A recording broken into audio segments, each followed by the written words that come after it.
இன்றைக்கி கடவுள் நம்மளுக்கு கொடுத்துருக்க வசனம் 2 சாமுவேல் 17:7. அப்பொழுது ஊசாய் அப்சலோமை நோக்கி, அகித்தோப்பேல் இந்த விஷயம் சொன்ன ஆலோசனை நல்லதல்ல என்றான்.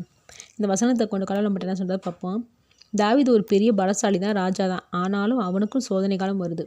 இங்கே தாவீதோட மகன் அப்சலோம் தகப்பனாகிய தாவீதை கொல்லணும்னு திட்டம் போடுறான்.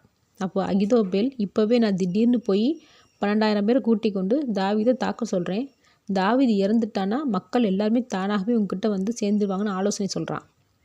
அப்போ தேவன் இவனோட சொல்ல அப்சலோம் கேட்கக்கூடாதபடி ஊசாயை பேச வைக்கிறாரு.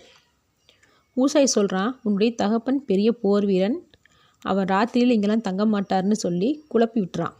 அதை அப்சலோமும் ஏற்றுக்கிறான்.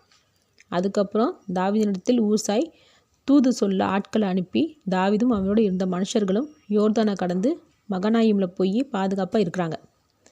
இங்கே அகித்தோப்பேலின் திட்டமும் அறிவும் ரொம்ப சரியானதாக இருந்த போதிலும் அது தேவன் செயல்படுத்த விடலை. அதுக்கு காரணம் தாவீதோட தேவன் இருந்தார்.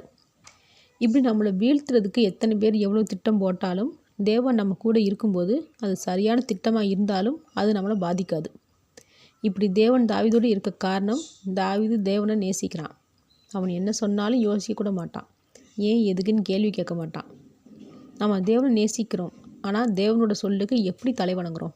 கேள்வியோடையும் சந்தேகத்தோடையும் தேவன்கிட்ட வணங்கி நிற்கிறோமா, இல்லை எந்த எதிர்பார்ப்பும் இல்லாமல் தேவனுடைய வார்த்தைக்கு கட்டுப்படுறோமான்னு சிந்திச்சு பார்ப்போம். ஆமேன்.